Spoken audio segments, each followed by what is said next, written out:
میں گزارش کروں گا جناب حامد میر صاحب سے وہ آئیں اور گفتگو تھوڑی سی تفصیل سے کریں. اور حامد میر صاحب ابھی تقریباً 12:03 پہ ہمارے اس پروگرام میں پہنچ گئے. بسم اللہ الرحمن الرحیم. جناب مجیب الرحمان شامی صاحب، جناب سہیل الہی صاحب، سعید آصف صاحب، بہت سے یہاں پہ ساتھی دوست، کافی عرصے کے بعد ان سے ملاقات ہوئی ہے. آپ سب کا بہت شکریہ کہ جناب سید انور قدوائی صاحب کی یاد میں ہم سب کو یہاں پہ آپ نے اکٹھا کیا ہے. اور مجھے جب بات کر رہے تھے ساجد خان صاحب، مجھے ان کا کالم یاد آ گیا جو انہوں نے لکھا تھا قدوائی صاحب کو.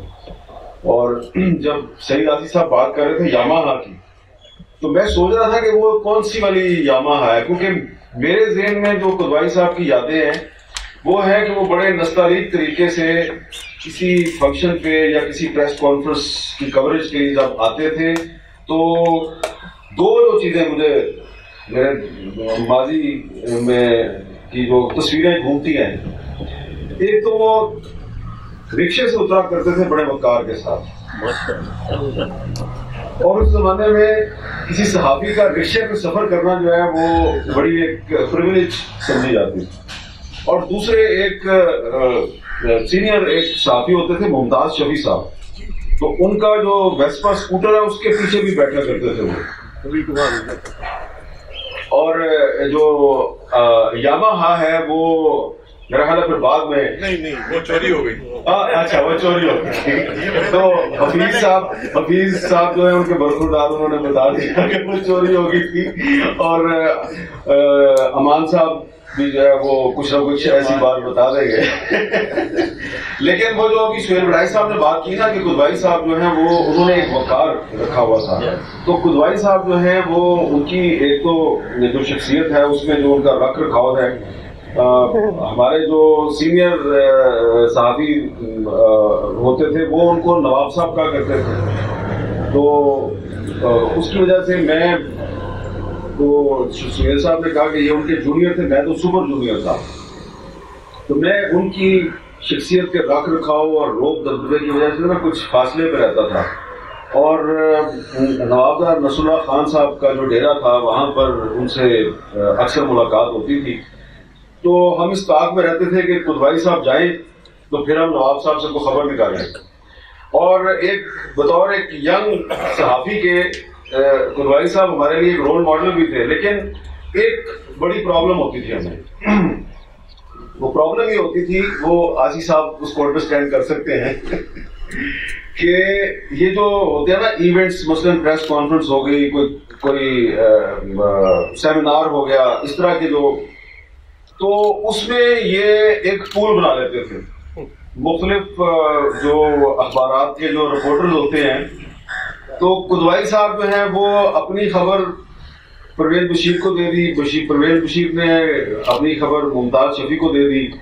تو لیکن باقی جو پولیٹیکل رپورٹنگ ہے ایکسکلوسیو وہ علیحدہ ہوتی تھی. تو اگر کسی ایونٹ میں کی کوریج میں بھی شامل ہوتا تھا اپنے ادارے کی طرف سے، تو میں اس پول میں شامل ہونے سے کتراتا تھا.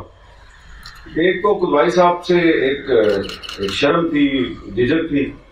تو آہستہ آہستہ پھر قدوائی صاحب نے سمجھایا کہ یہ کوئی بری چیز نہیں ہے، یہ ہم ایک دوسرے کے ساتھ گیو اینڈ ٹیک کرتے ہیں. اور اس کا فائدہ یہ ہے کہ بہت سے جو فنکشن ہیں شہر میں وہ ہم سارے اگر اکٹھے ایک ہی جگہ پہ جا کے کور کریں گے تو مس بھی ہو سکتے ہیں. تو اگر 2-3 ایک جگہ پہ آ گئے ہیں ساتھی، 2-3 کسی اور جگہ پہ چلے گئے ہیں اور ایونٹ ایسا جو ایکسکلوسیو نہیں ہے، تو اس کو اگر رات کو ہم فون کر لیتے ہیں فون پہ، تو اس میں کوئی ایسی کوئی حرج کی بات نہیں ہے. تو یہ قدوائی صاحب نے یہ چیز سمجھائی. پھر قدوائی صاحب جب ان کے ساتھ ایک اور رشتہ اس طرح قائم ہوا کہ مولانا شاہ احمد نورانی صاحب کے ساتھ ان کی بڑی قربت تھی. تو نورانی صاحب جو ہیں وہ جب بھی ملتے تھے، بعد میں جب اسلام آباد میں بھی ملتے تھے، تو ہمیشہ پوچھا کرتے کہ بھائی وہ ہمارے قدوائی صاحب کا کیا حال ہے، ہمارے قدوائی صاحب. تو پھر میں نے قدوائی صاحب سے ایک دفعہ پوچھا کہ نورانی صاحب کے ساتھ آپ کی اتنی محبت کیوں ہے. تو پھر انہوں نے مجھے اس کی ایک بڑی تفصیل بتائی اور پھر مجھے پتا چلا کہ ان کے جو والد محترم تھے جناب امیر الدین قدوائی صاحب, انہوں نے پاکستان کا قومی پرچم جو ہے وہ ڈیزائن کیا تھا اور اس کو پھر بانی پاکستان قائد اعظم محمد علی جناح نے اس کو منظور کیا تھا. پھر میں نے قدوائی صاحب کو, مجھے یاد ہے میں نے ان سے کہا کہ آپ اس پر کبھی کچھ لکھیں. پھر انہوں نے اس پہ لکھا بھی اور پھر ایک چھوٹی سی کتاب بھی انہوں نے اس پہ تیار کی, وہ شائع بھی ہوئی تھی. تو قدوائی صاحب ایک چلتی پھرتی تاریخ تھے تحریک پاکستان کی بھی, اور بطور ایک سینئر صحافی کے وہ ہمارے لیے ایک رول ماڈل بھی تھے. ہم ان سے سیکھتے بھی بہت تھے. مجھے یاد ہے کہ جب میں ان کے ساتھ کالم لکھا کرتا تھا تو مجھے اکثر ان کو نا وضاحت دینی پڑتی تھی بڑی, اس لیے نہیں کہ وہ کچھ جو تفصیلات ہوتی تھیں وہ اس میں بہت زیادہ اس لیے دلچسپی لیتے تھے کہ کہیں اس میں اگر آپ نے کوئی خبر بریک کیا تو اگر غلط ثابت ہوگی تو آپ کی کریڈیبلٹی خراب ہو سکتی ہے. تو ایک دفعہ جب راحیل شریف صاحب جو ہیں وہ توسیع مانگ رہے تھے نواز شریف صاحب کی حکومت سے, تو اس وقت ہمارے کچھ دوست جو ہیں وہ یہ لکھتے تھے کہ جی راحیل شریف صاحب نے تو کوئی توسیع نہیں مانگی لیکن حکومت جو ہے وہ ان کو توسیع دینے پہ غور کر رہی ہے. تو یہ کسی کالم میں ایسی بات چھپ جاتی تھی. تو میرا موقف کچھ مختلف ہوتا تھا. میں لکھتا تھا جی کہ نہیں, راحیل شریف صاحب خود توسیع مانگ رہے ہیں اور اس کے لیے وہ ایسے حالات پیدا کر رہے ہیں کہ ان کو توسیع دے دی جائے لیکن ان کو توسیع ملنی نہیں ہے. اس پر مجھے قدوائی صاحب نے ایک دو دفعہ فون کر کے بڑی تفصیل سے پوچھا, پکی بات ہے دیکھ لینا بھیا میاں صاحبزادے, تم میرا کوئی مسئلہ نہیں ہے, تمہاری کریڈیبلٹی کا مسئلہ ہے. میں نے کہا نہیں, آپ بے فکر ہو جائیں, یہ بالکل میں آپ کو صحیح بات بتا رہا ہوں. تو وہ ایک بزرگ کے طور پہ, ایک بڑے کے طور پہ اپنے جو چھوٹے ہیں جونیئرز ہیں ان کی جو کریڈیبلٹی ہے اس کا بھی خیال رکھتے تھے. اور پھر جب اکثر اوقات کئی دفعہ نوابزادہ نصر اللہ خان صاحب کی محفل میں, مولانا شاہ مندرانی صاحب کی محفل میں, ایک آدھ مرتبہ پیر پگاڑا صاحب کی محفل میں ہم خاموش رہتے تھے اور وہ آپس میں ان کے ساتھ گفتگو کرتے تھے. تو قدوائی صاحب کا جو ان بزرگ سیاستدانوں کے ساتھ جو انداز گفتگو ہوتا تھا وہ بالکل برابری کے لیول پہ ہوتا تھا, اور اس سے ہم ایک سیکھتے تھے کہ کس طرح ادب و احترام کو برقرار رکھتے ہوئے ان کے ساتھ آنکھوں میں آنکھیں ڈال کے کیسے بات کرنی ہے, سوال کرنا ہے اور کنفرنٹ بھی کرنا ہے کہ وہ اوفینڈ بھی نہ ہو, ناراض بھی نہ ہو, لیکن ان کو لاجواب بھی کیا جا سکتا ہے. تو یہ ایک ان کی وہ خوبی تھی جو کہ ایک ان کے جونیئر کی حیثیت سے ہم نے ان سے سیکھی.